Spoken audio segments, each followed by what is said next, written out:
Conference will now be recorded. Okay.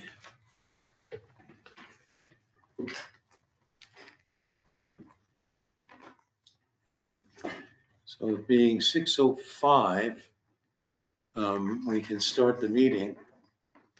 We need a volunteer for minutes. I'll take the minutes. Thank you, Cheryl. Very good, thank you. But to that end, I'd like to make a motion. This is not usually how it's supposed to happen. I'd like to make a motion that we advertise, put a thing in the Sentinel, another for an additional associate, like an assistant member, will not be a voting member, will come in, and take minutes. To do certain projects and minutes. And other projects and minutes. I'll second that motion. You start the meeting? Yeah. We did start the meeting. Yeah. I said it being 6:05, we'll start the meeting. Yeah. I didn't go through the whole spiel, but having somebody who could record the meeting, aside from electronic recording, was the first action. Cheryl volunteered and made a motion. And I seconded. Yeah. So any quick discussion about that? The range of duties might be a certain administrative projects that we have lined up, plus minutes at meetings. Anything else that you think we might ask somebody to? No, I just think we can present it in a way where, you want to get involved. This is a great opportunity. Learn to about what's run in, going on and- learn, do some research Good. thing, understand why we do what we do, how the process works or anything, just put it out there and see if we can get somebody in to help us. Yeah, okay. We might not get anybody. We No, could. but I see you brought somebody along today. I did. This is, I don't know if you know her. I didn't so much bring her along. She had the door open for me. We walked in at the same time. But I do know this person. This is Angela Battle. She ran for select. Oh. Ah, yes, hello, welcome. Thank you. You wouldn't want to take this position that she's going. Be nice to See what's all about. Okay, to Find see an what's written. intern or something. Good, I think that's good. So, any other discussion on the motion? Hearing none, then we should call the question, right? Yeah. Yeah. Because we have Bob at a remote, And we'll have to ask Matt. for voice votes, so And Matt. Both of them. we'll start over here. Cheryl, Yes. Beth, Yes. Kirk, Yes, Jonathan, yes, Bob? Can't hear you, you're muted, Bob. Your machine is on mute, Bob. Is she different? Okay, I vote yes. okay. Matt votes yes. Thank you, Matt. Oh, We just have say yes or 501. yes. Well, Bob, you could raise your hand for yes. Bob can't even hear. Can you us. hear us, Bob? No? No, No. okay.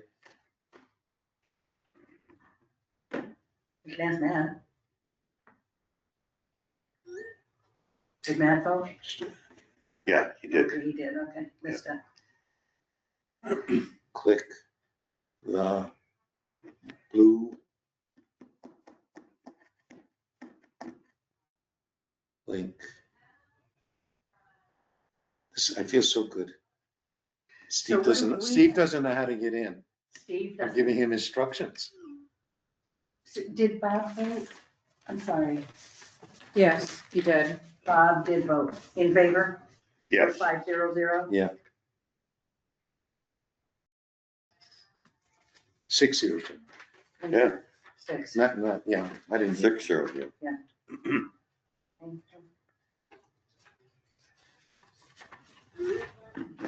Okay. So, it is not expected that we will move to executive session. If, however, we need to, we will do so under executive session, Mass General Law, Chapter 38, Section 2.1, subsection 6 of the Open Meeting Law, if we need to discuss or negotiate terms and conditions of pending proposals or new proposals, if that is the eventuality. Okay. Agenda has been posted, so to begin with, first agenda item, we have introductions. We've done that. Yeah. Review of the minutes. The minutes are, we have minutes from two different meetings. Matt did minutes from the January meeting, and we just got those circulated. They are in a new format for us. And if people had enough time to read them and there are no changes or corrections, Other than spelling my name right, I'm fine with it. that's a reasonable request. I have. It's a PH, not a V, Matt. Listen, even when I had my marriage certificate, my middle name's Steven and I had no clue if it was PH or V. So, So another change, Matt, which I really just learned about today. Matt, can you take note of these changes? So that you have to make them on your, Because you have to make them it is, the regional director is not Paul Lapierre, it is Paul St. Pierre. St. Pierre, that's ST, separate names, St. ST and then Pierre. okay. Anything else for Matt? I was fine with it. Okay, Still did better than my high school grades, so that's not bad. Two wrong isn't bad. I vote to accept the minutes as amended. very good. I'll second that. Any other discussion on the minutes? Hi, Steve. Okay, let's do a roll call vote again. Bob, on the minutes? Aye. And these are, All right. let's clarify, these are the minutes from the regular session meeting. Right, yes. Actually, I think the insurance, I don't think we knew the amount, so we were approving to pay up to Up to. $2,000. So Okay, it just says in the amount. So of just change that $2,000, up to, Matt, on the Exactly. insurance dollar amount. Okay. Yeah, you got it, okay. all right. For accepting the minutes, Well, Roll I call. think people are still doing a quick look through here. okay. No, I'm good now. Yeah, Cheryl? Nothing yet. I think I'm okay. Okay, I'm good. so Bob, your vote? Aye. Matt? Aye. Jonathan, I. Kirk? All right, Beth? Yes. Cheryl? Aye. Okay, minutes are accepted. And the process, since we're here, if you make those corrections and send them, I don't know, whether Beth will go to town hall, are you gonna be near town hall this week? What's the process? So we Process have is to- that you sign the 3 copies Right, and then you can give them to the clerk. just And give the it to the clerk- clerk. The clerk inserts them in the record. Okay, and then I also have, because it says to attach any documents, so I was going to give But her, that's for your, so we don't give it to the clerk? Do I give I don't know. her these with the minute? Well, I'll bring. Sherry, what do you Yeah, think? yes, you should bring It says- those with the minutes, with the that were minutes. presented, when we get to your minutes. Yeah. These are just documents. Right, Okay. okay. All right, so Matt, if you would make the corrections and send them to Beth, because she'll have some documents also. She can bring it with her minutes, which we're gonna take up now, to the clerk's office. So just send it by email once you've done it. You gotta sign it because you were the minutes taker. Okay? Okay, Okay, good. All right, next set of minutes is from our last meeting, Last- February 4th. Correct. Do we have any additions or corrections there? Anybody? They went out a while ago.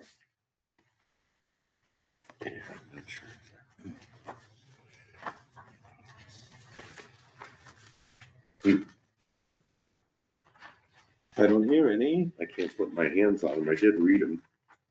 Here. They were good. Okay, no, you got- thanks. that's my good copy though, I gotta give her, so don't Okey don't dokey. mess it up. Oh, no, that's executive session. I sent Beth some suggested changes. In item number 4, just an extra sentence so that was part of the record that Matt will bring at least 2 possible brokers to the meeting for consideration. And then to add, Matt discussed a protocol and tracking system with Robert Jenkins. They did have a phone call and they reported on that. Beth, in the second bullet? They did have a phone call Yeah, so, at the time of these minutes? yes, I believe so. I don't remember that.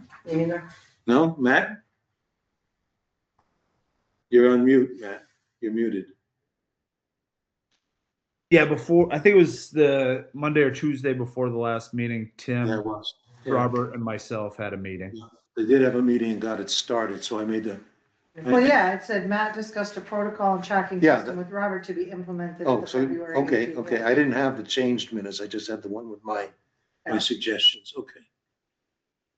And then, I think that was it, right? That I had as Mhm. Great. minors. I make a motion that we approve the minutes. Okay, is there I'll a second second? it. Kirk, okay. Anything else on the minutes then? We have a motion and second. Minutes, the regular minutes of February 4th.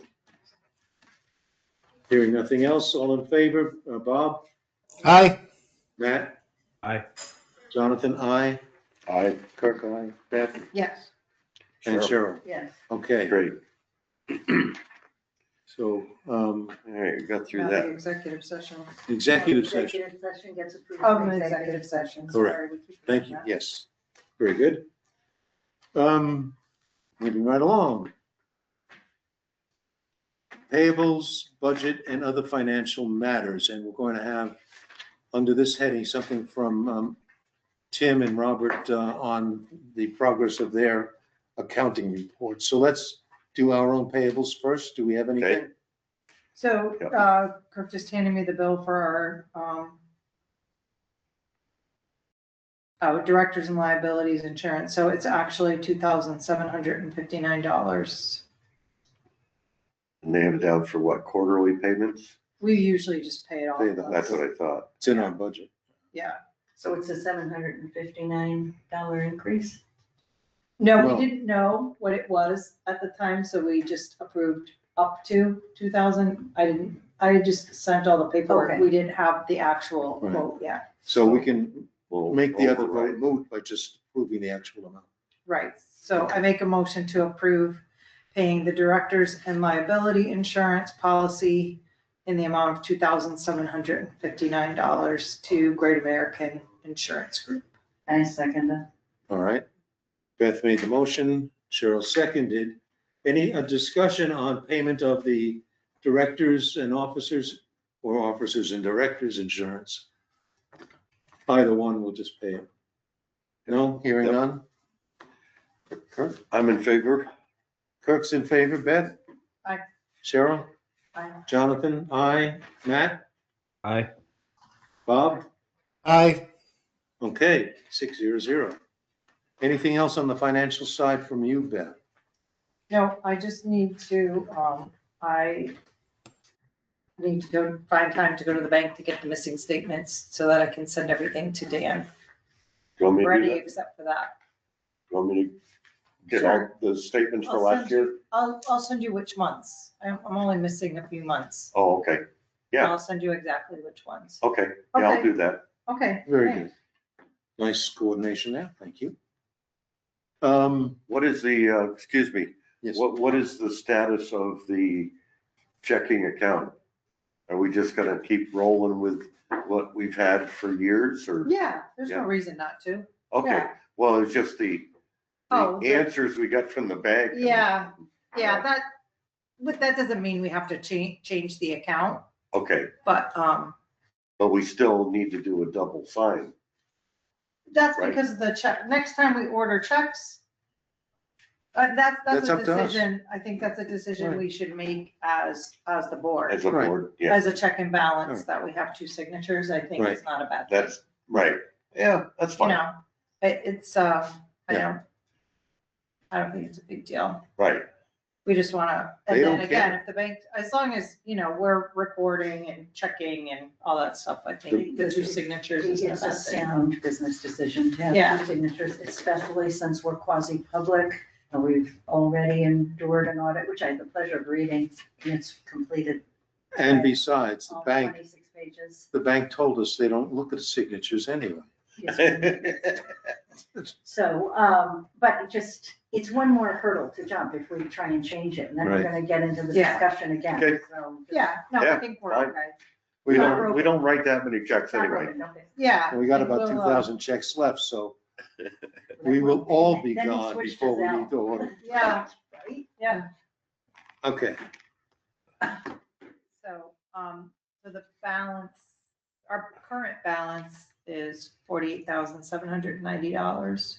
ooh, 48,000. Because ooh, it was, we that's had enough. brought You've it explained up. that before, and Right, not be so good to, we were ex- sort of behind in getting money from Mass Development at one point, so we got the 25 and then we got another 26, so it was pretty close together. So Yep. the account was getting pretty close to. okay.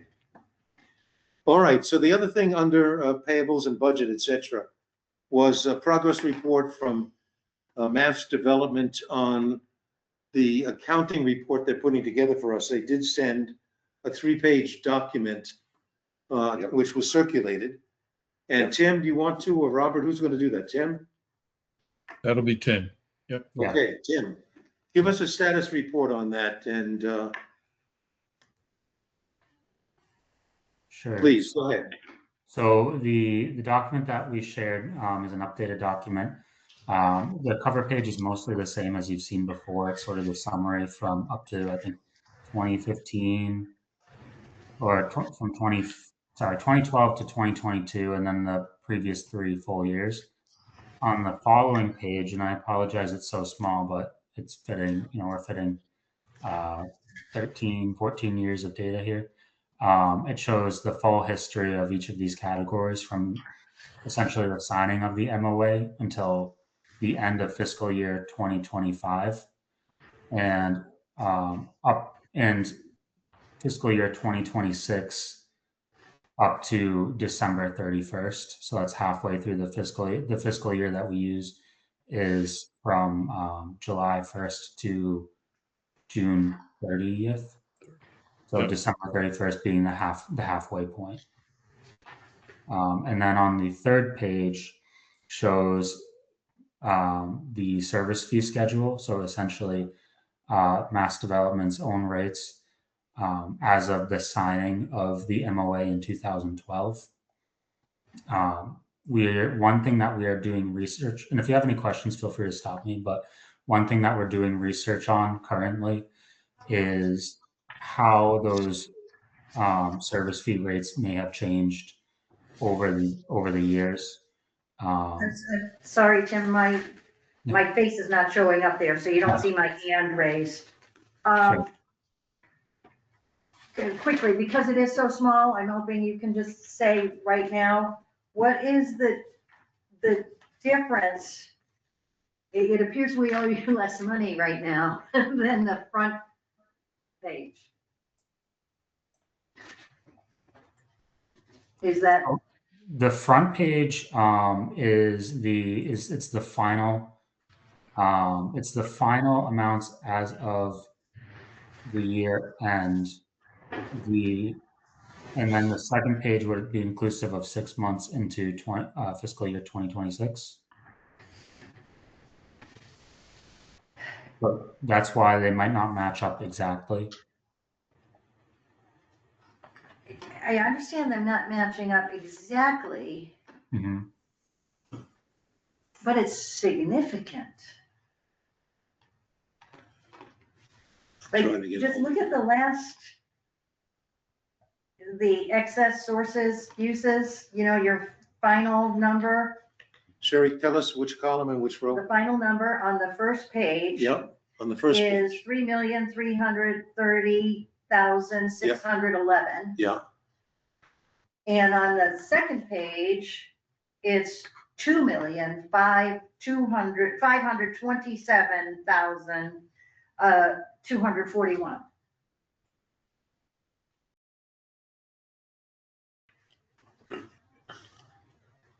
Sorry, I'm a No. reformed comptroller. That's a new. Yeah, we just got this. When? Today? Tonight. It's on here.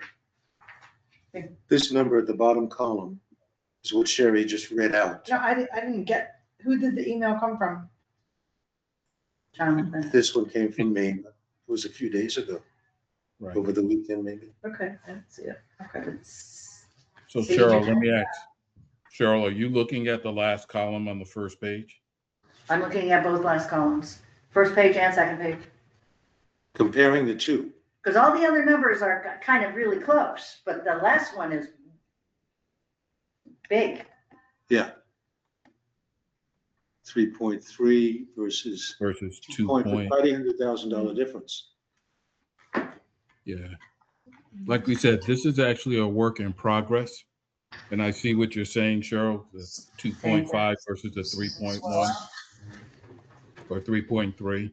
So it is significantly different. But once again, this is a work in progress. We're actually talking to our accounting, our finance department, just to kind of verify these numbers. I'm not sure why it's such a large delta. But once again, it's a work in progress. So we have to work with our accounting. It's the Department. uses is way off. Wait, The uses is off. Yeah. So something's. Yeah. missing. Yeah, so as a work in progress, the last time we discussed it at our last meeting, we also asked if you could clarify both in the sources, the actual grants that we received and the allocations, which I see you've done on page 2. I don't know if that's finished or not. Some of them repeat over time, and did they change? And then the other last piece of it that we had discussed was looking at each of those sources for the requirements for performance versus expected refund. And I know that we did mention that, but that's not yet done. Is that correct? That's correct.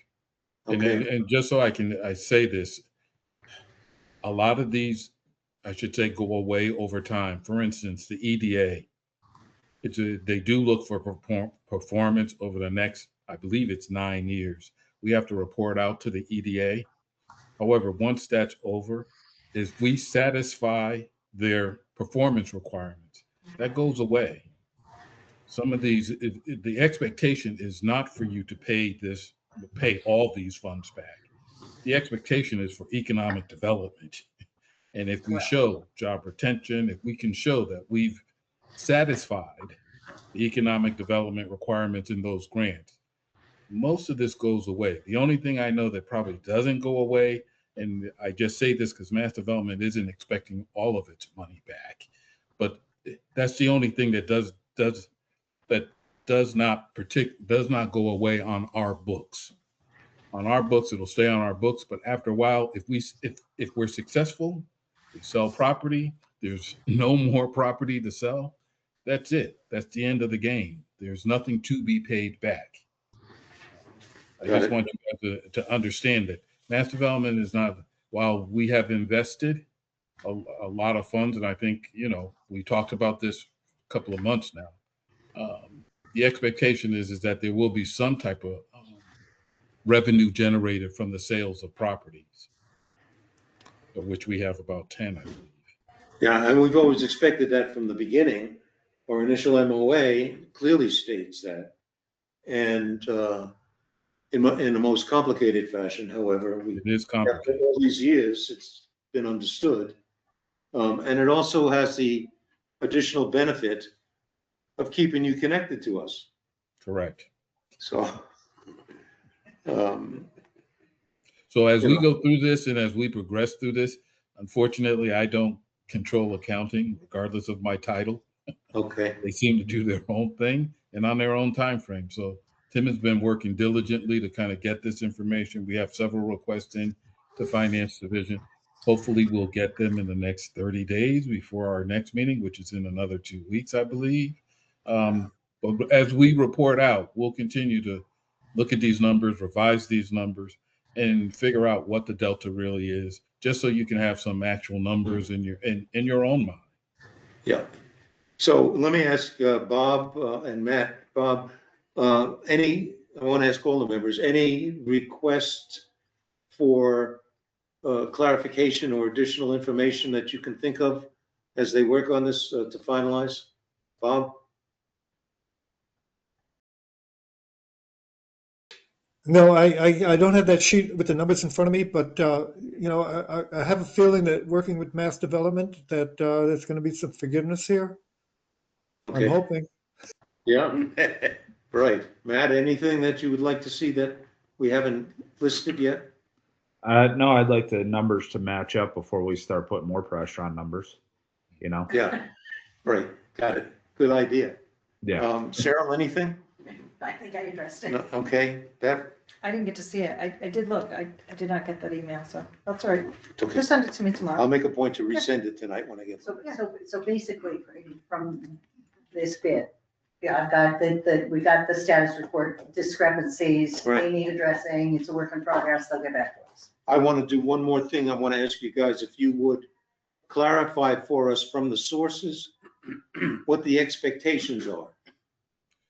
Just so like- you know, Jonathan, that's going to take a little work because we got to go into the grant and then pull out what the requirements of each grant. EDA, I know because we just Correct. closed out that grant.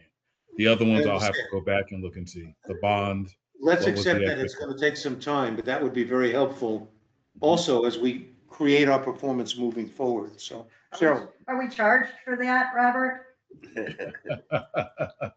I don't think I don't think at this point it really matters, Cheryl, because we're going to do it. And, Right. um, 3 point It's, shot. it's prudent to I ask. mean, All right, it's 3 points for them.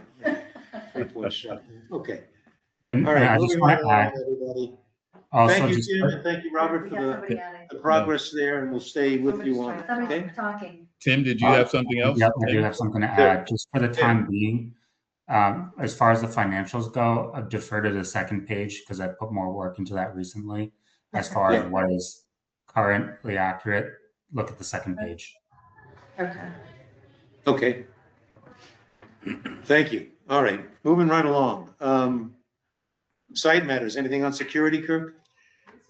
Any Oh, we're footprints all- in the snow? We're as buttoned up as we were last meeting. Okay. Nothing new to report there. No. Okay, next on the agenda, number 4 is a real estate broker selection and planning for the sale of parcels B and D.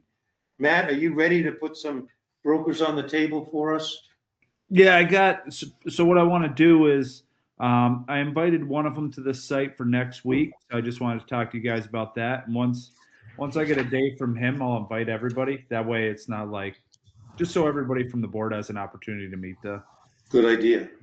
I'm switching from one company to another just because the other one, I called them twice and I talked to Robert and Tim, and sometimes communication with that company is a little off because they're a little bit bigger. So I'm going to try to switch to get a different company in here and give them the opportunity for next week as well.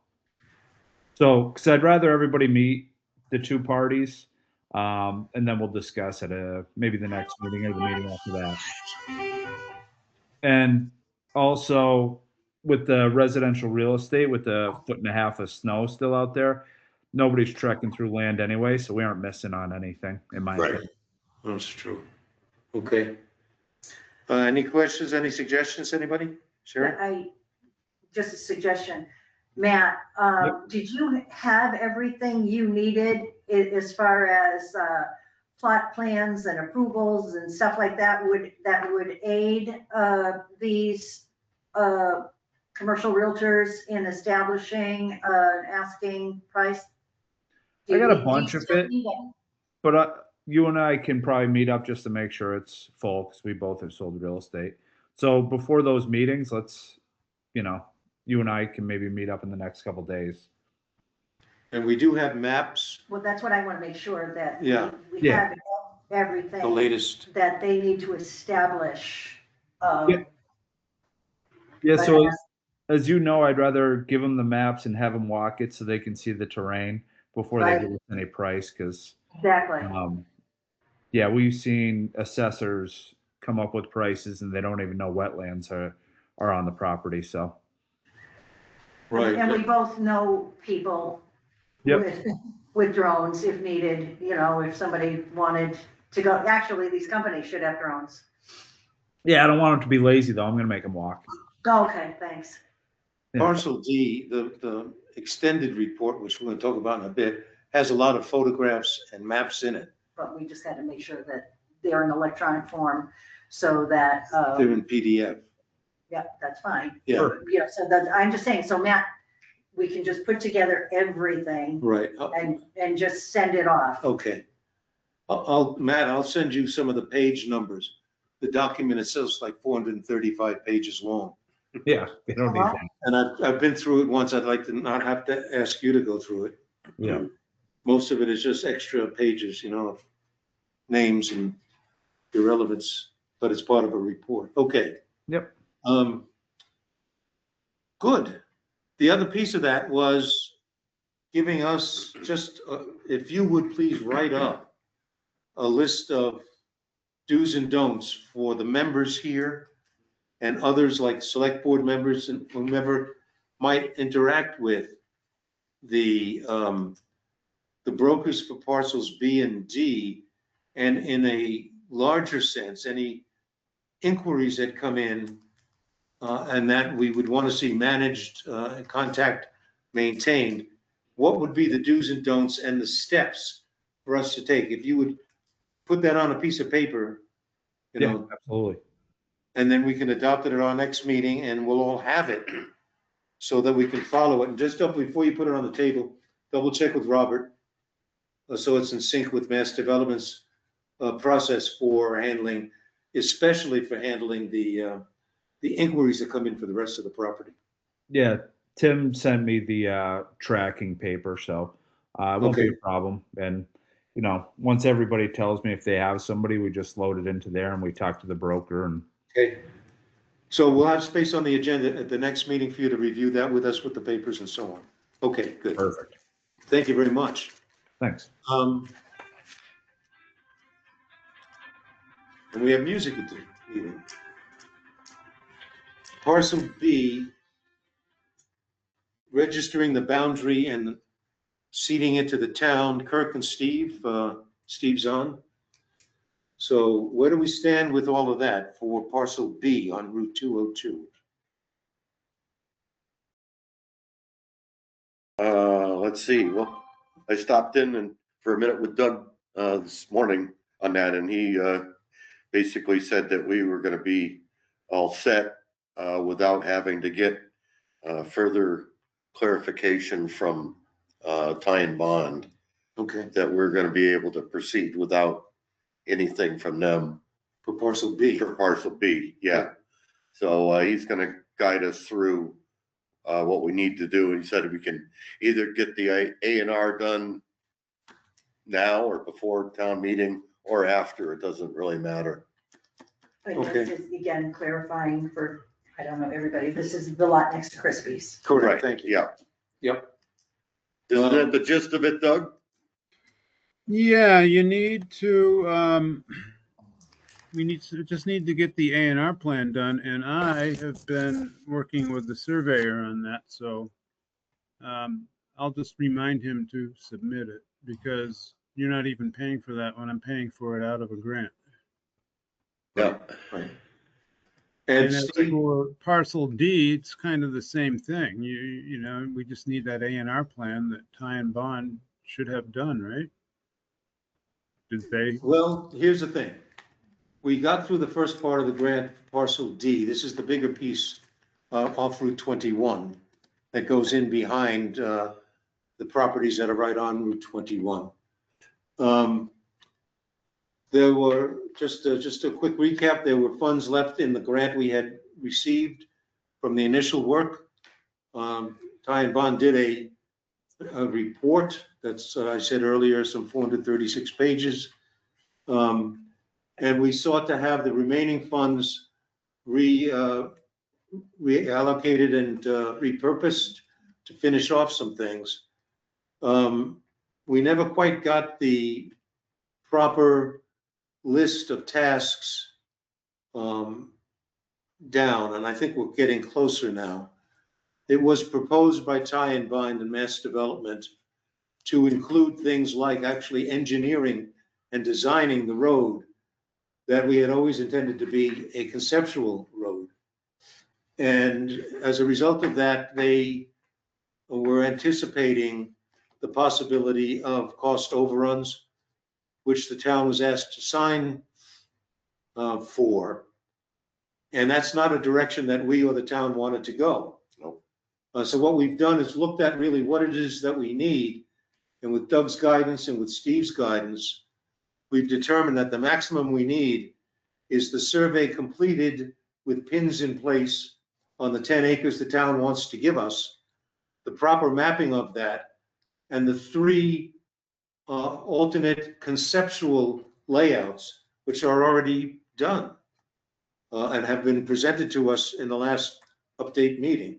We need them so that the town can use them electronically. And that should preclude any additional cost overruns. Because if we're not engineering the road and doing it as a fully engineered design with all the utilities, et cetera, and with all the lots laid out formally, we're talking about a much lower cost. So we're going to be talking with them tomorrow morning to validate that list. And I'm fully expecting that we'll be able to move that along quickly, and the surveyor's getting in there as soon as it's workable. And Sherry? it'll be ready for town meeting. It has to be Right. ready for town meeting. Right. Exactly. That's what we make sure of. Right. Yeah. So Steve is guiding us on that too.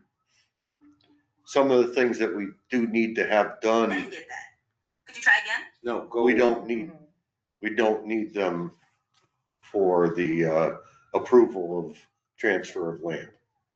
So that's gonna alleviate a lot of the, well, what do we do? Any questions about that? Just to clarify, we need the A&R plan filed right away. The pinning of the lot doesn't have to happen until spring, but there's no reason why Ty and Bond can't get the A&R plan put together and filed with the planning board. Okay. So I would urge that we get through that process pretty quick. And then we can Okay. determine whether or not we need to go to town meeting, which it's likely it is, but it depends on the value of the property. So we need to work a couple of logistics, but the sooner we can get that to the planning board, the better. Okay, Who's gonna let Ty and Bond know that we need that ASAP? I'm talking to him tomorrow morning. You are. I And just then have to the, put in No, yeah, Yeah, good. both have, You're yeah. also gonna need the 3 concept plans published, because I'm assuming you're gonna use that for your marketing. First or third, whichever looks juicier, yeah, Or all 3. Let the developer three. figure it out. yeah. Well, that's, I don't know, I'll let Matt speak for that, but that is a court, because we would be advertised with conceptual plans. Choose one of these or bring your own. Exactly, So it can be all 3 of them. right. And if you don't like the way the road looks, map your own. Well, there's Yeah. all kinds of, Right, all manner of, including the developer land leasing to other people, exactly, which makes things a lot easier. correct. My objective right from the start for that piece is to try to get as many lots of varying size in there to try to accommodate the people that have been looking for lots for their small businesses that they can't go on Carriage Drive. They're loggers or something that's a little noisier. So that I'm still not convinced that I'm gonna be able to do that. You can't do that. Yeah, You just don't even worry about convincing yourself. That's not possible. Because not without us putting in the road. Right, So it's not possible. Hope is these however many small Mhm. guys, they can get together, form their own corporation, buy it, do it. Right, oh, that would be excellent, yeah, But this is what I'm telling you. yeah, Our responsibility is to the town. Right. These guys, Right. they can figure it out. They're all, very successful, big guys, and we cannot sell lots that we don't develop. That's the. Or girls. What? Or girls, Cheryl. Say, sorry. Me, I'm the one doing it too. Yep. And we're selling raw land. Essentially. We're not it's raw land. We're not gonna get a developed price off of raw land. No. We all just need to accept that, but also, we can certainly, Matt's very good at it, and I believe he's already had the opportunity to explain this to a developer. Like he said at the last meeting, when you weren't here, that he did speak with someone. So, they've all got ideas and how to make it happen in their head, but I know what you want to do, what we can. all right. So the lot also will have additional advantages for sale because of the way it's been mapped and pinned. And that's something which a potential developer will not have to incur in terms of cost because they've been actually pinned. Wetlands, wetland delineation. There's a lot of things that they did that will be helpful to That will be helpful. whoever takes it But on. it is raw land that we're selling. You're right. Okay, anything else on this? Thank you all. Check. Check. The next item number 7, overall master plan renewal process for the town and the EDIC. Finally got around to circulating the original master plan with the map. And the master plan calls for updating. It doesn't call necessarily doesn't use the word renewal. It says updating from time to time as we choose. And it's been a dozen years. Well, 2012, right? 2014, I think, was when it was voted at town meeting. Whatever it was, whether it's 12 or 14, doesn't matter. Things have changed, lots have changed, the market has changed, etc.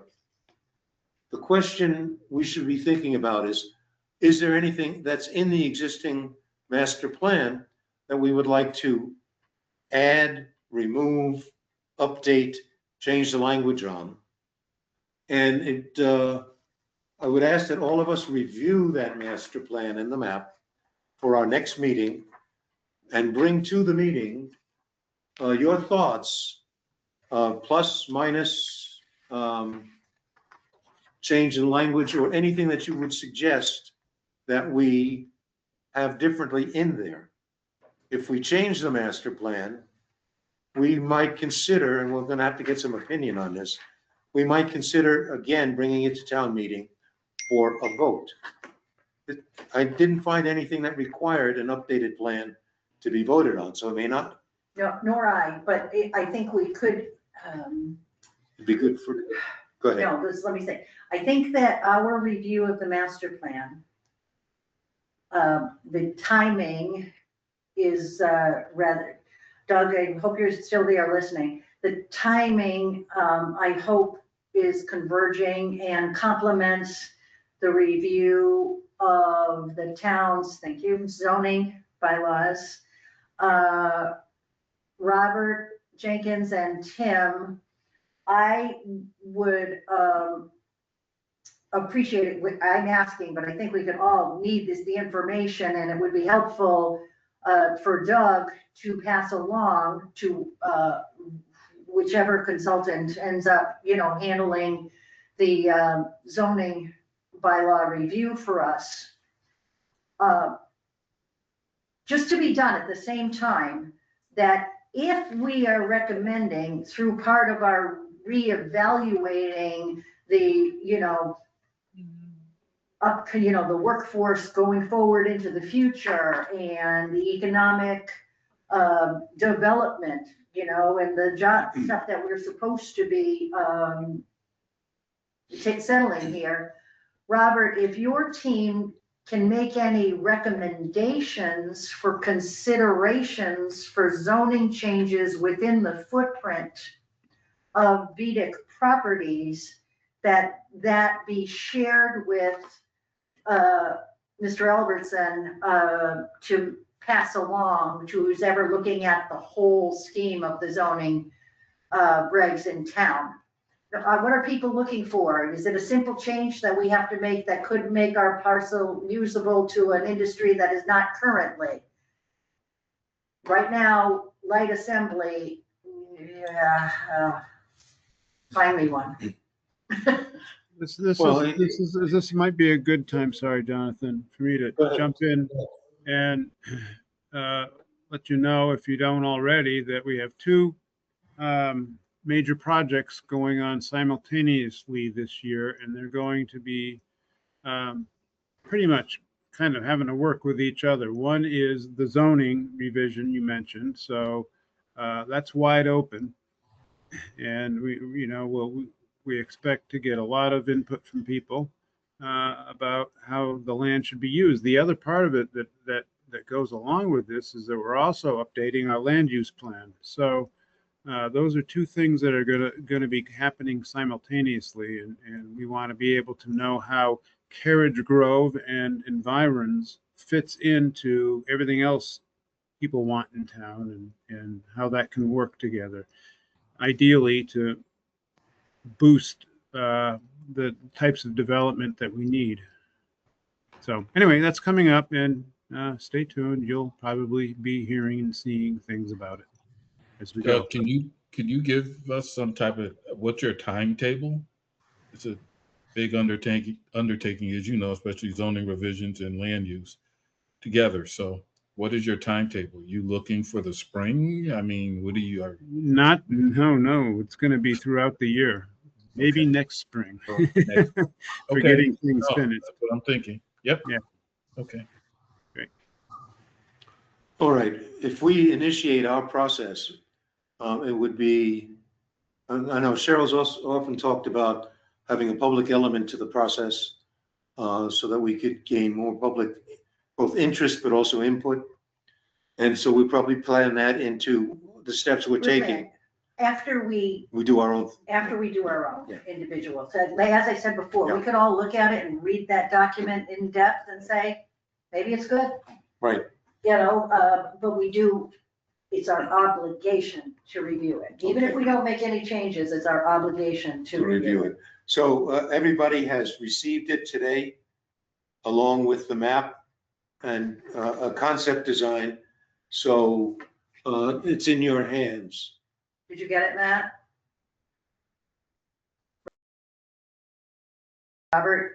Bob, sorry. Yeah, he did. Okay. Fine.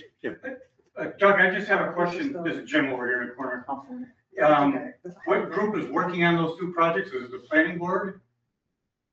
Right now, we are just getting those two things started. We have not gone that deeply into it yet. And so we have our consultants lined up, but we haven't really gotten the process going yet. So. But would it be under the aegis of the planning board, I think? Yeah, I would, yes. Yeah, certainly the land. You're right, Jonathan. Has the contract been awarded to these consultants? One of them has, but yeah, we're committed, so. Can we know who the company is? Yeah. Thank you, Carol. We're going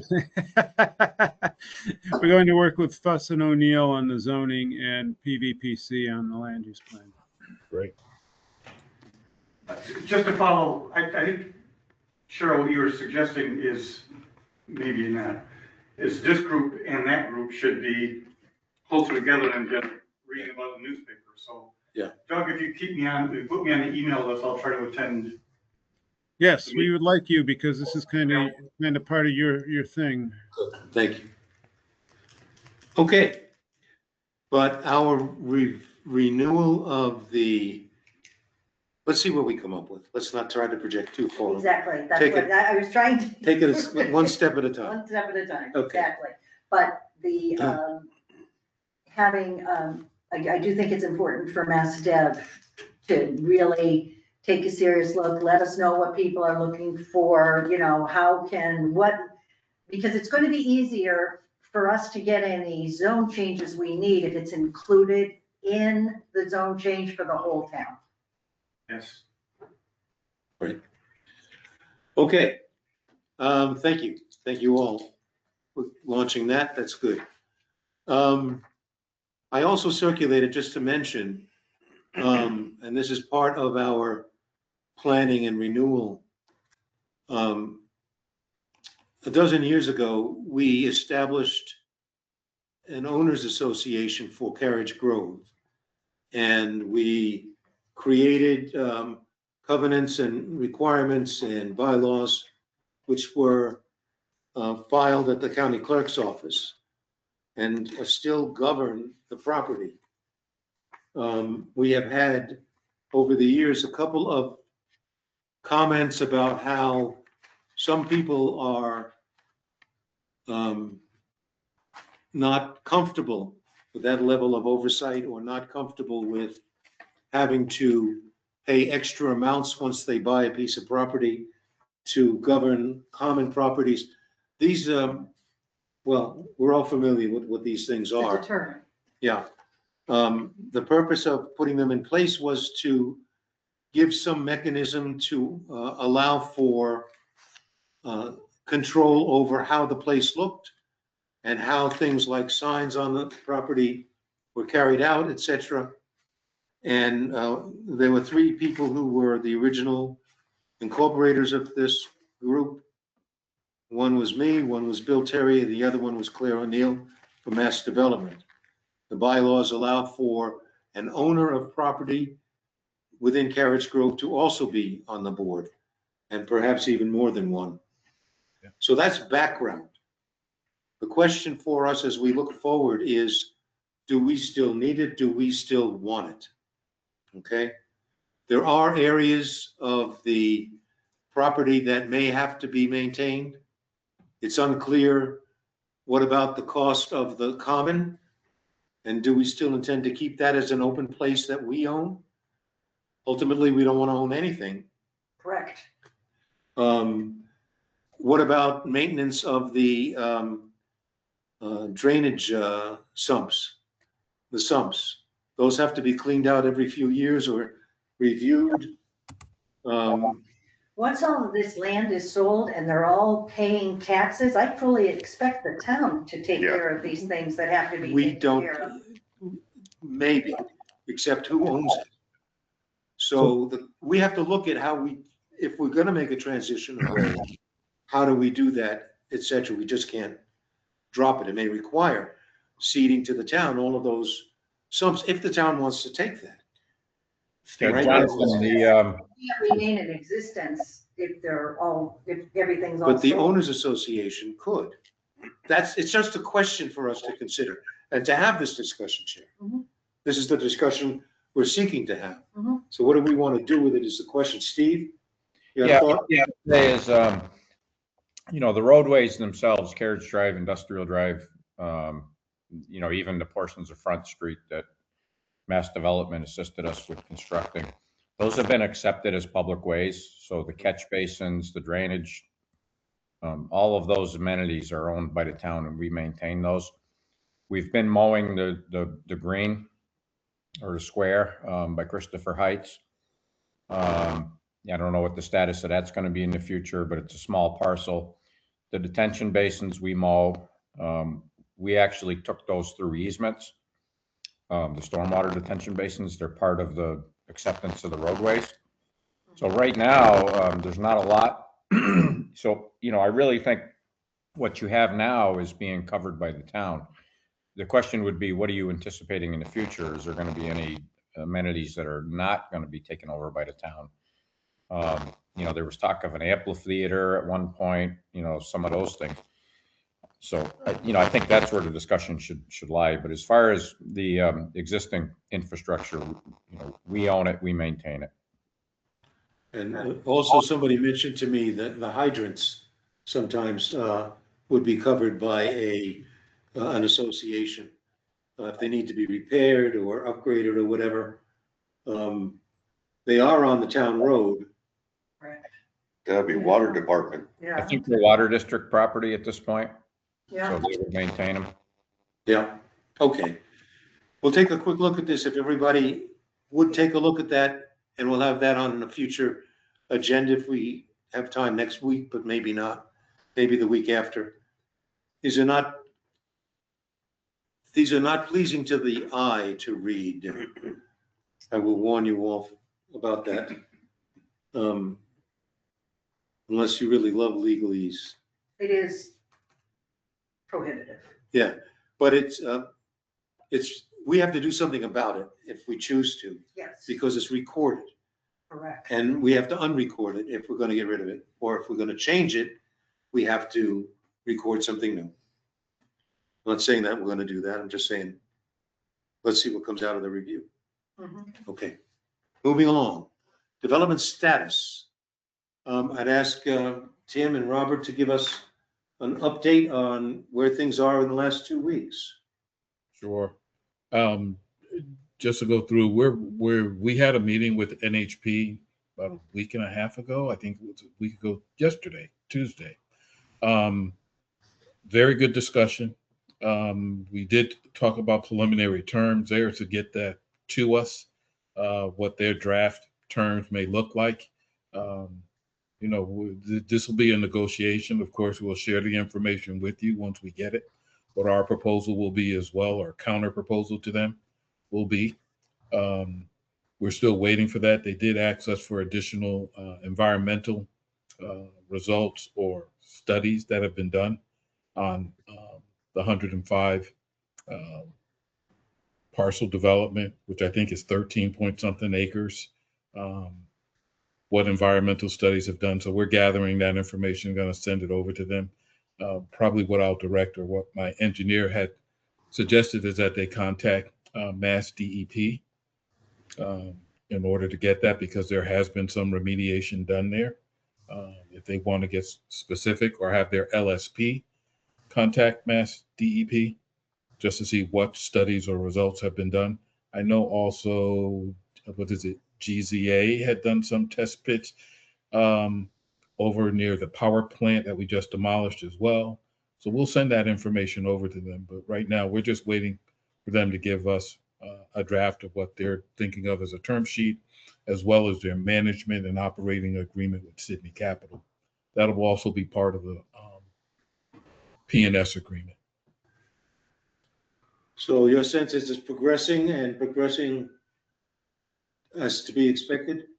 It is progressing as to be expected. I think they had some concerns about number of years that are out of their control, and we understand that, but we push back at them only because, MassDevelopment is in contact with the state, in contact with the financing.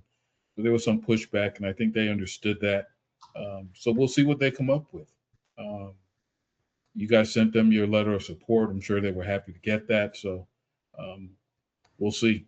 We'll move forward with them. Once we get something from them, we'll review it, and then we'll share it with you once we get it. All right.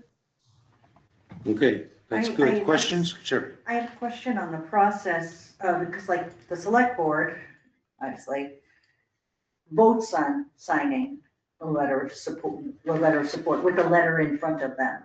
This, the first time we've really seen this letter was after it was signed. Is that normal?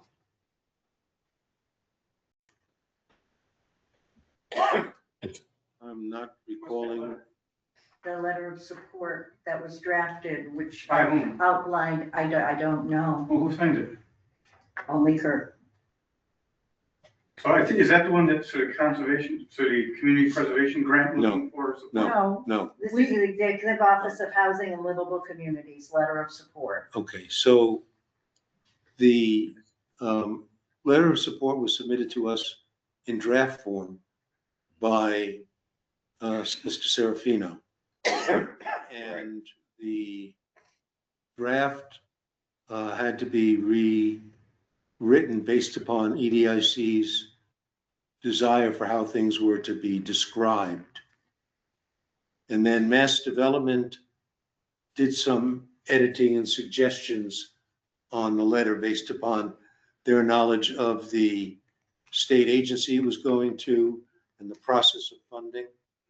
That was sent back to us, and I did a final review of all of the suggestions and edits and created that one-page document which you have. At the end of our last meeting,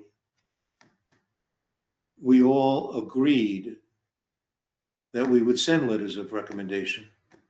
Yeah, I assumed we'd see it before sending it. So this has been sent, and in reading this, it has that, to define that NHPF is the lead partner. Right. But I'm pretty sure they told us that it's Hamad. Well, Will manage. well, they said Hamad was gonna manage day-to-day operations, but in stating that, we wanna know that they are the decision makers. He may be their errand boy on the street, Right. but he is not going to be their Right. decision maker. No. And we are not looking, to him. In our last to meeting, that was how they reported to us. But that was pre-contact with us and pre any negotiation Right. with us. And we were consistently insistent that we did not want to see our former developer in the lead. We wanted to see the full value and strength of NHP in the lead, which is why the letter of support was written that way. It was based upon the numerous conversations we had as a board, and the sense of the board, the unanimous sense of the board, that we wanted it to be that way, regardless of how NHP presented it to us.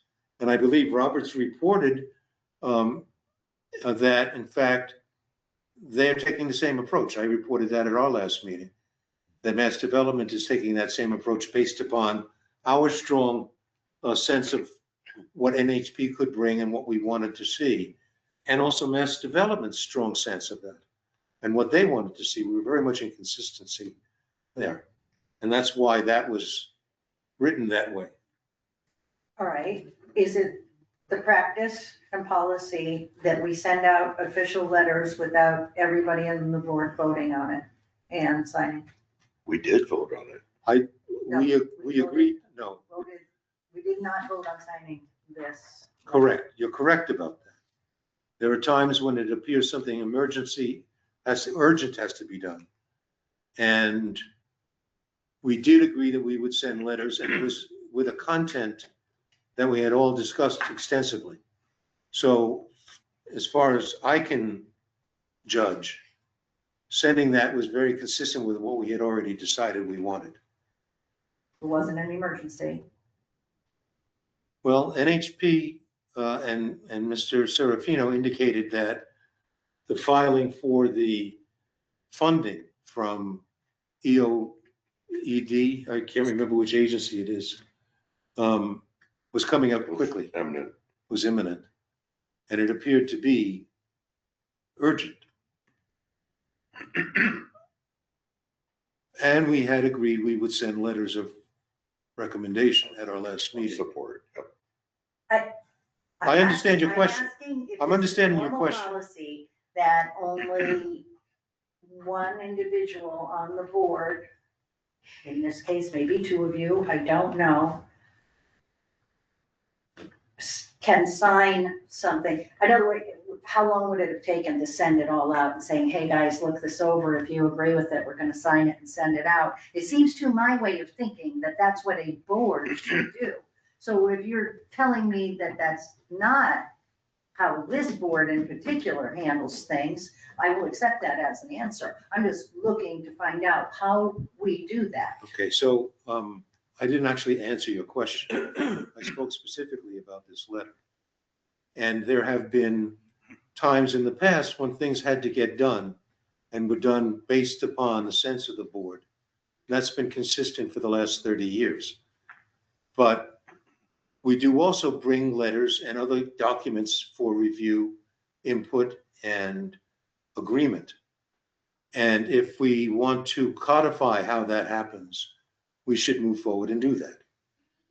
But this was, from my experience, this was consistent with past practices, given the nature of it.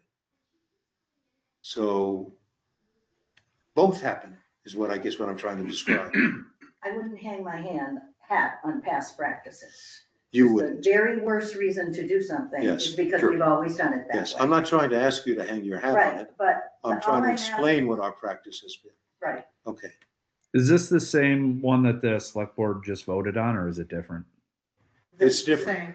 Same. No, it is a different letter. It's These are different. not the I same. rewrote it. It's not the same letter that Serafino sent, which was not consistent with the wishes of this board. So And we're the gonna- select people, they had a split vote. Yeah. On that, so that is another thing for us to address, which. is- Right, we I have to know get to, is in this we have to get to topic. that, yes. It's just in this topic, I understand, but watching it and witnessing that whole process and the letter and the fact that Mhm. the members of this board didn't see this letter until after it was sent. I just want to just get my own handle on it, because I'm seeing something like, when I brought to your attention that HOA and those restrictive covenants were recorded at the registry of deeds, nobody had any knowledge that they were recorded.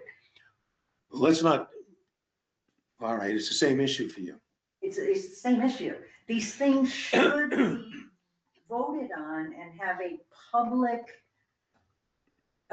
trail, if you will, for how did this come about? How did this happen? I don't think converging the two is going to move us forward, because the covenants were discussed thoroughly. It's process, it's about process. I understand.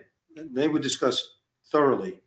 And the fact that nobody remembers how it got recorded is not really appropriate on a 14-year-old issue.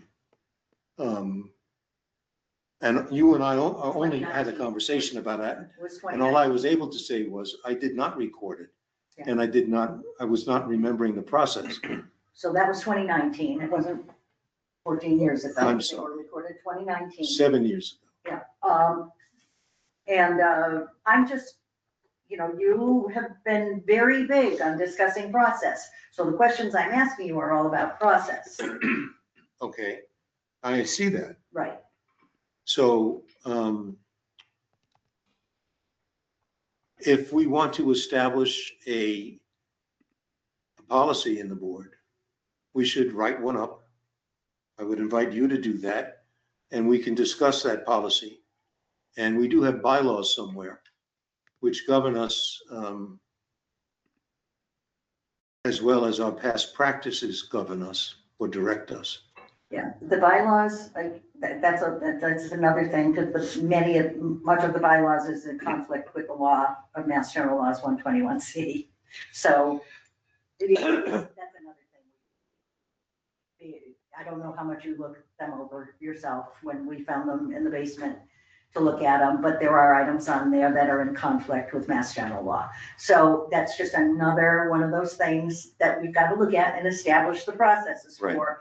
But This one is current, and certainly, why don't you, if you will, when you're ready, bring that to the board for discussion and see what the pleasure of the board is for that. And he did include me on this, so he didn't make the decision alone.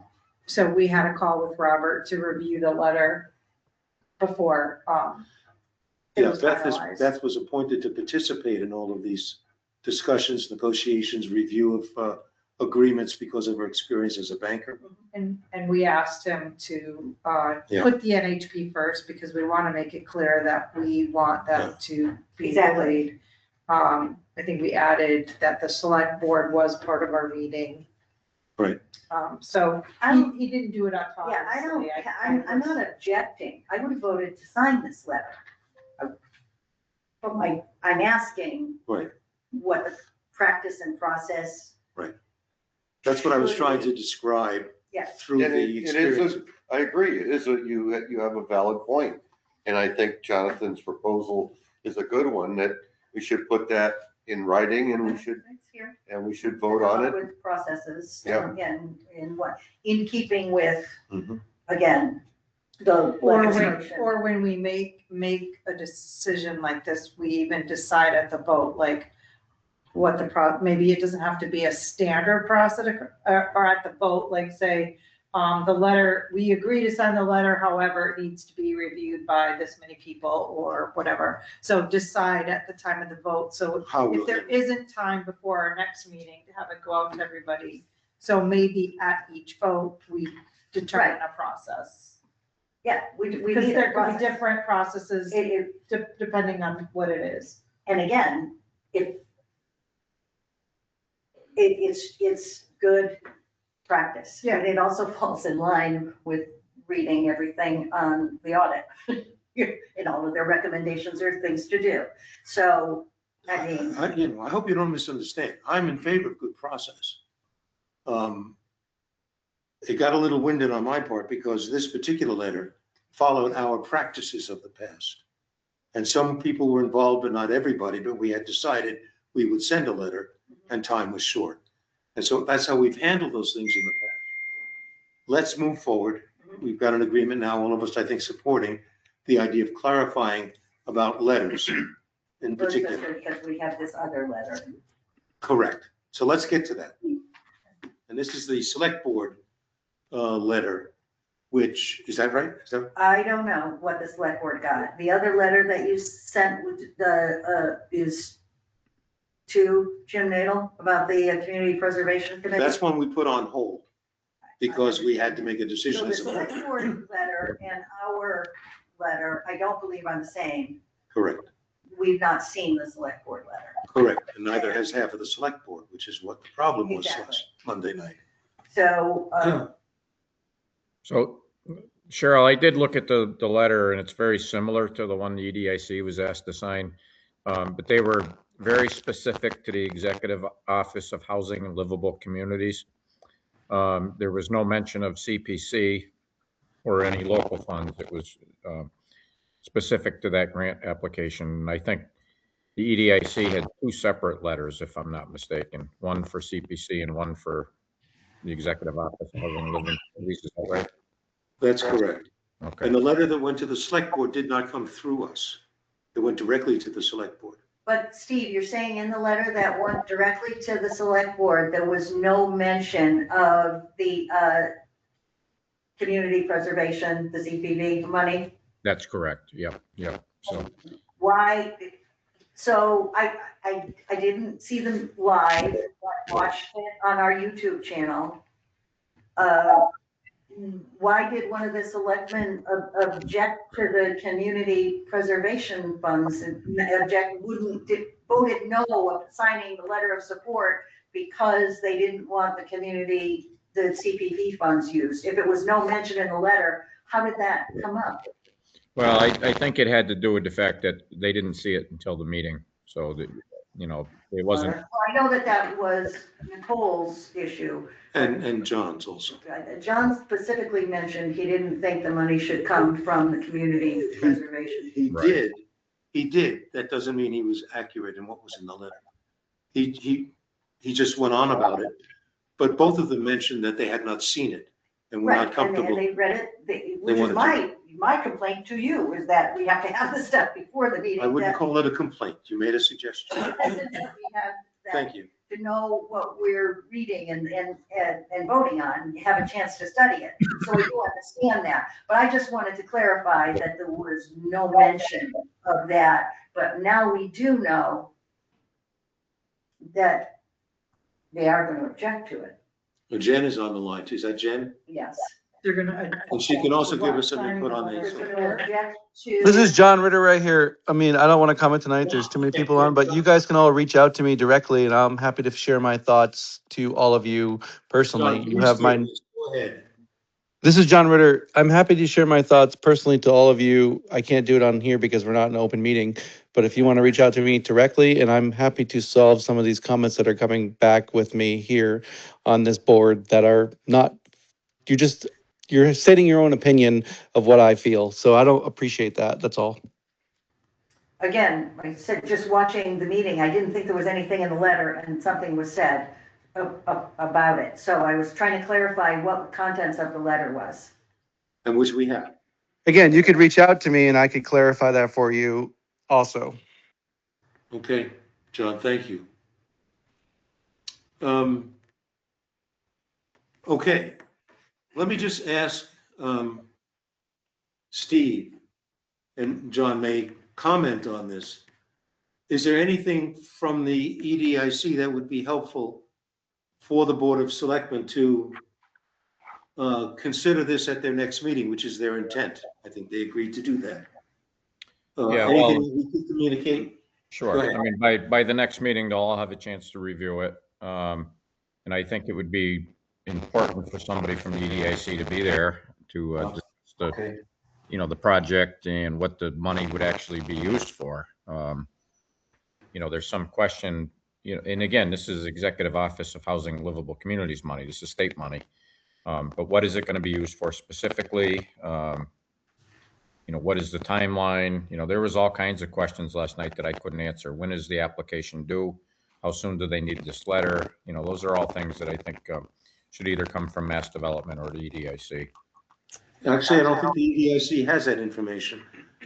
I would suggest that perhaps communicating back to Mr. Serafino would be most appropriate about both the process and the content, things, the questions you just raised. So I don't know if Robert has any thought on that or not, but I think Mr. Serafino is pretty expert in these matters. Robert? Just for referencing, CPA funds can only be used for certain activities, housing of which is one of them. Again, I'm not sure what the town actually receives. It's based on development activity, how they fund CPA, but again, it's usually HLC, Housing and Livable Communities, usually looks for a community to do some type of contribution, and it's usually through CPA funds. Okay. So if Mr. Serafino probably can give best input on that letter. But I'll make sure that somebody from the EDIC attends in case related questions come up. I think Lisa suggested. Well, I think also it would, Robert mentioned it's used for housing, but it's also, there's a historical preservation aspect to that as well. And I think that probably has a lot to do with the money that they're asking about, even more so than the actual housing development. Well, I think if there's going to be a request put in for CPC funds in the future, and possibly a request for a letter of support, then that needs to be part of this conversation so that everybody knows what's happening. Because, you know, again, I think Monday night there was, or last night, Tuesday night, there was more questions than we had answers for. And right. You know, putting it off 2 weeks made a lot of sense so that we can try to zero in on some of that. Steve, just out of curiosity, how much did they ask for, and how much CPA funds does the town of Belchertown receive? Oh, that I don't know. And I'm not sure if they ever submitted a formal application. But this wasn't about CPA funds. Right. Jim? Excuse me. I think there's two different applications. Right. One for the state for the project and a separate one for CPC money for the admin building. And that's two different things. Mr. Serafino, I think, was very instrumental in the CPC grant. I know my wife was on the CPC. He appeared before them, had a big presentation. So For this project, Yes, okay. for this project, focus on historical preservation grant to be used for the admin building. Okay, And I thought the state project was for the housing yes, project. Yes. Two different things. right, two different One levels. guy who knows more about than any of us in here, who probably ought to be in the room at the select board when both can be discussed. And the select board knows what the two different things are. It's Peter. And then Mr. Serafino, I think. yeah, And along with someone from here who can reiterate, yes, it's slightly different than it was 5 years ago because we now have a new partner. We have a better feeling about as we go forward. We can make it better. So I have questions about that too, because, and I wanted to, again, touch on the annual report, which I think has information that's wrong, and also information, and I'm glad Mr. Jenkins is here, he can tell us that I don't think we're supposed to release yet. That was in the annual report. And you can see by even the minutes that took, and when we questioned, and Lisa even questioned NHP, there is no public use of the admin building.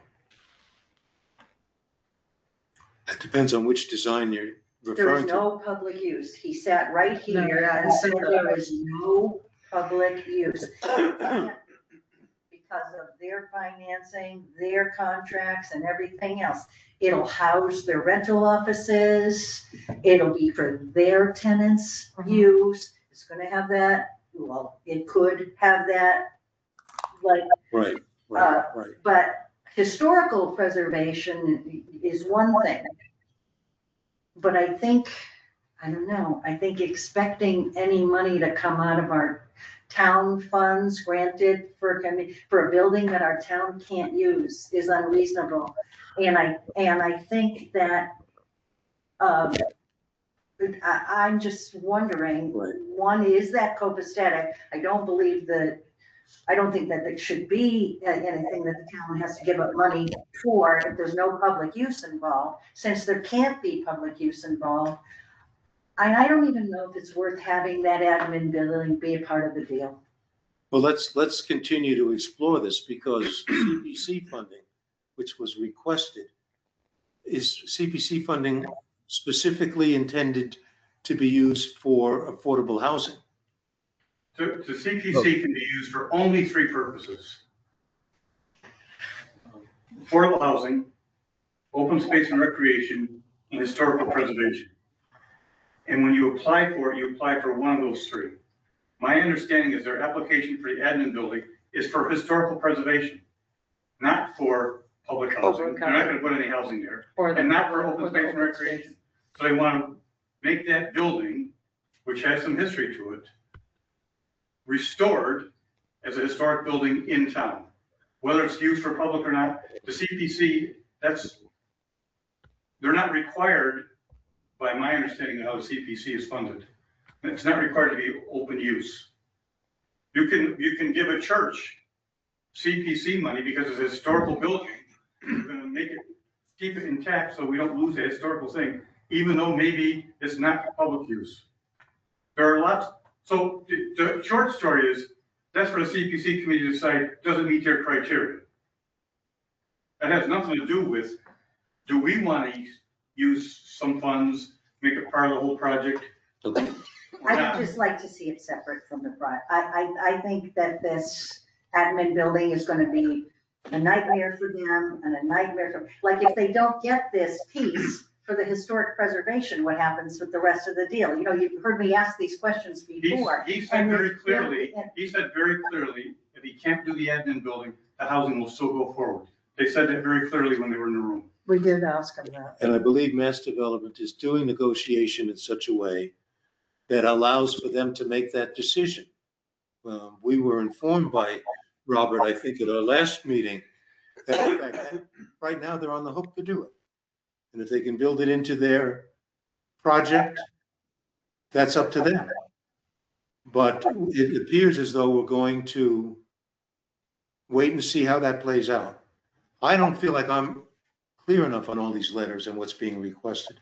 And so I think more information coming in will be helpful, as we just suggested, like from Mr. Serafino. Yeah, so unless I missed, Go unless ahead. I missed an email, we received one letter from, it was drafted by Robert Jenkins. And it was specifically for the Executive Office of Housing and Livable Communities. You know, any CPA applications, they have not been presented to the select board for an endorsement, as far as I know.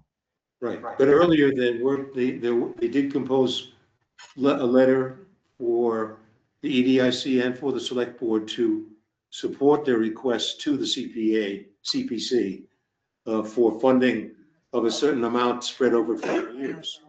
Yeah. So that is sort of floating out there. We asked them, Kirk specifically asked them to wait while all of this gets clarified. Right. Yeah, and that very well could be the same case with the select board, because I would not have forwarded that to them knowing that Sydney Capital was in Right. Where it was at that time, yeah. So if that's something that needs to come back up in front of the board, that's a totally separate issue. You know, that was not on the agenda last night. Okay.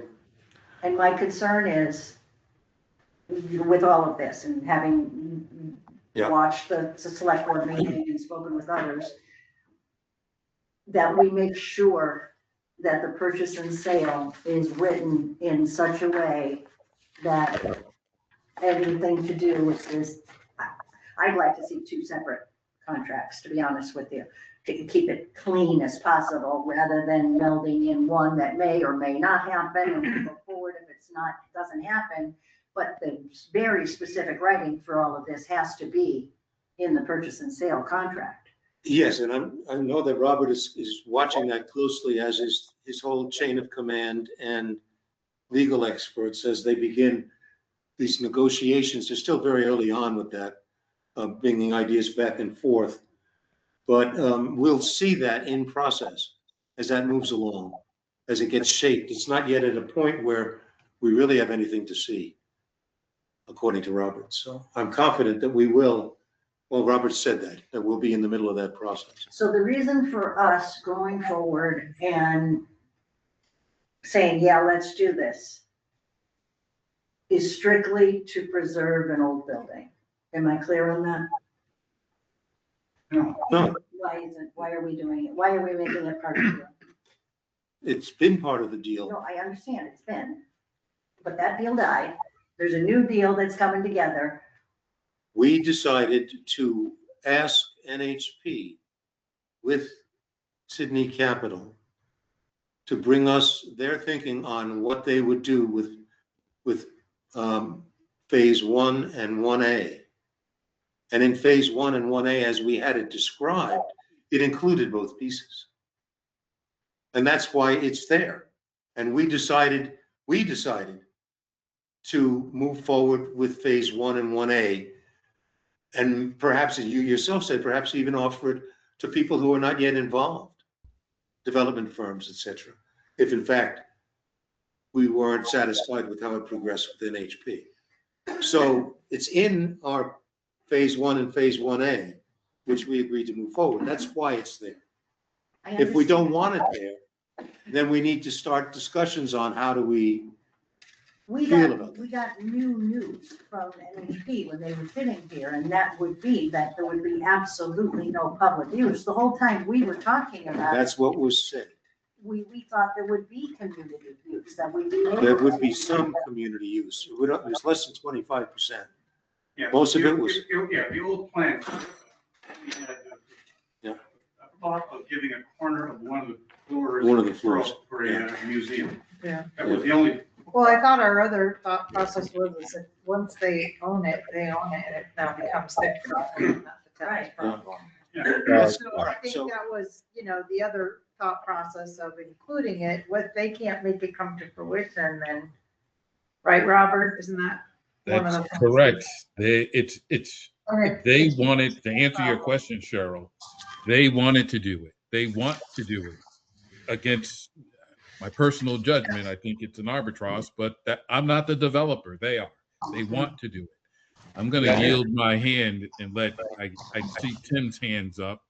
I got to hear what Tim has to say because Yeah. our letter and our conversation with them has all been around the meeting that you guys had with them on February 4th. So we heard them, Right. you heard them. They want to do it. Right, okay. Let's give Tim, did you have a comment? Yeah, I did have a comment. My understanding of what Peter said is that they don't necessarily know exactly. Well, I guess I'll step back and say that as a low-income housing tax credit project, as every aspect of the project comes with a lot of strings attached. My experience with them in previous roles has been, in the case of something like the admin building, there isn't anything that precludes them from having some sort of public use and making it open to public use in some ways. Organizations that I've worked for have had community rooms that are open to the public through reservations or other means. But what is required is that if the admin building or any sort of other community space within a LIHTC project is included, then it has to be available for resident use, not necessarily only resident use, but residents have to be allowed. At least I asked him, he said no. Well, he was trying to be definitive. This is still under negotiation at very early stages. And I think you have, Robert and Tim, a sense of the board that we would like to see community use in that building. So if in fact it's going to be part of the project. So I'm going to suggest we leave it at that Right, yeah. for tonight. Okay? Can I just throw one more thing out there, Jonathan? All right. When we talk about the administration building, what we got to remember is that's a huge liability. And I know Robert's going to perk up when I say this. If we don't do something with that building, it's going to end up being demoed. MassDevelopment's going to work through grants and foot the bill for that, and it's going to go on to the liability that the EDIC has with MassDevelopment. So if it's a matter of some historical funds potentially going in to avoid that expense, it may be worth it. And the other thing is, if we can get a developer in there to fix that building, there's going to be a payback on any CPC funds. We're going to start taxing them for that building. So what is that payback? So these are all things we really need to consider when we talk about whether or not CPC funds should be utilized for historical preservation. I don't know how much the CPC committee gets every year in historical preservation. I can tell you that their housing fund right now had about 250,000 in it. There hasn't been any developers in front of them for a few years looking for those funds. But there is an application in front of them right now to support the Sports Haven Mobile Home Park infrastructure. That is an affordable housing area with potentially 43 units once the project's done. So there may not be any money anyways for affordable housing for this project, but historical preservation could very well be used.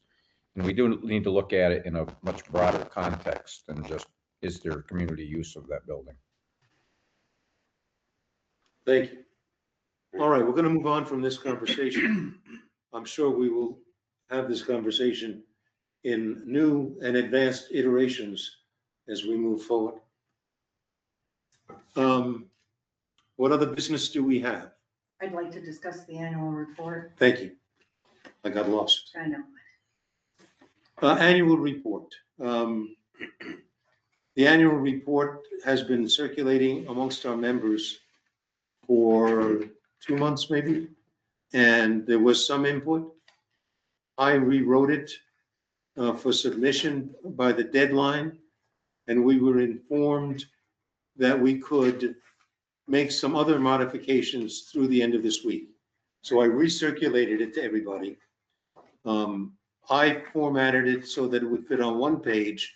It appears as though that's not so important to the editors.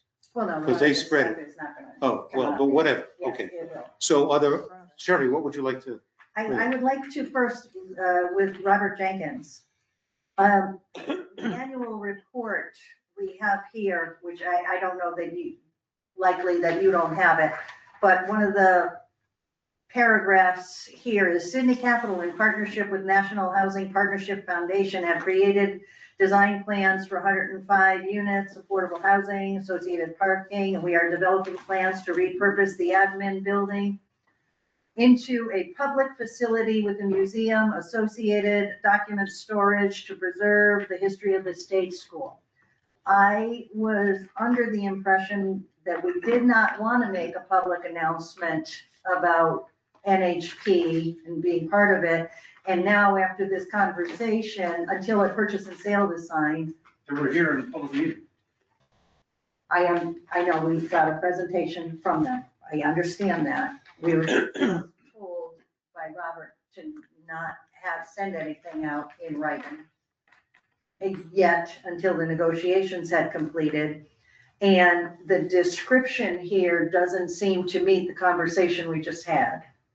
What does it say again? I don't have it up on my screen. I'm sorry. Is this for the town report? Yeah. Yes. Sure. Developing plans to repurpose the administration building into a public facility with a museum and associated document storage to preserve the history of the state school. Yeah, there was no mention of that. I'm concerned that that's an incorrect statement, or it will be perceived incorrectly, How would you rewrite that? right? It's accurate to say that they have developed plans. I would just stop at, or developing plans to repurpose the administration building, period. Period. Okay, They said Yeah, nothing about a because it's their building. museum or They said storage. They said nothing nothing Okay. about that. that's why I sent it out to everybody. Yeah. This is good. Okay. Yes, so that's definitely, and yes, they were here and made the public, I'm just looking for a nod for Robert. It's okay that that goes into the annual report, Okay, because he did send an email asking us not to do that, to send anything out about it. correct. I would, Cheryl, you're absolutely correct. I would be prudent about putting anything Yeah. in there other than the basic that you're now working with NHP and Sydney Capital until you actually have, I mean, Okay, worst case scenario, Sydney Capital or NHP could look at this and say, okay, we can't cut a deal and just walk away. And then you got Right. nothing. okay. So Jonathan, if you can get a revised copy in late this week or early next week, we'll make Yeah, it. that's what she told me. Yeah, Okay. we'll do that. And moving on to the other paragraphs with the, again, we don't know what the purpose of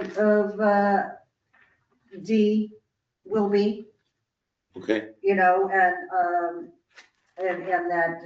the things in here, that equipment storage, and it doesn't require a commercial street presence and stuff like that. We don't know any of that. The people who buy it may need that commercial street presence, and we're gonna put, these were just suggested the road. inputs.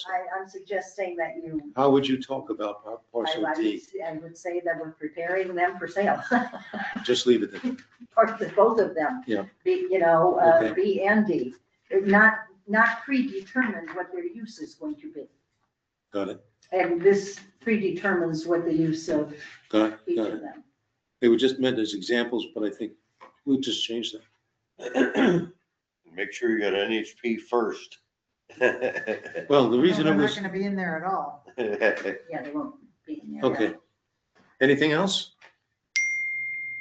I think that's. What was that? Who was it? Not me.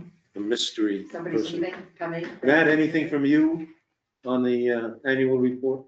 No, with all my real estate emails, I like to keep it as basic as possible so nobody reads in between the lines. So, Okay. Bob, anything? No, nothing here. All right, thank you. We'll rewrite that. Cheryl, if I may call on you just to take a look at, Yeah, and Beth, you're what you guys are. basically just removing stuff. Bob, what's the temperature out there? It's warm. I don't want to tell you because it'll make you jealous.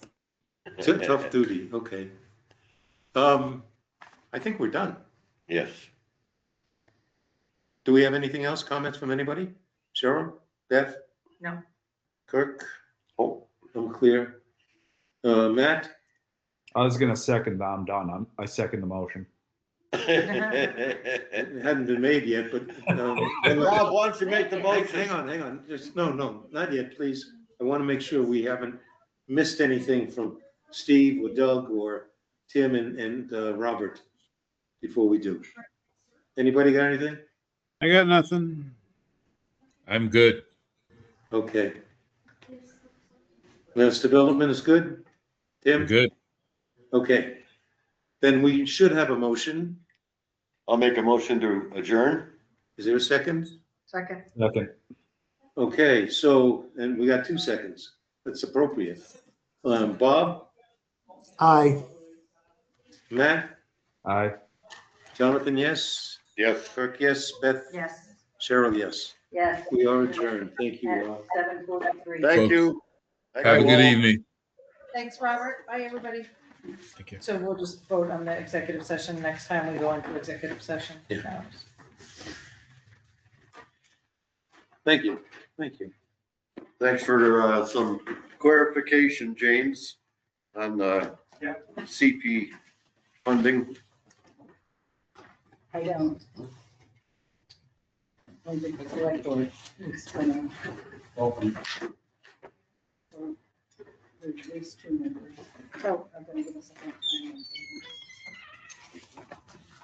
time.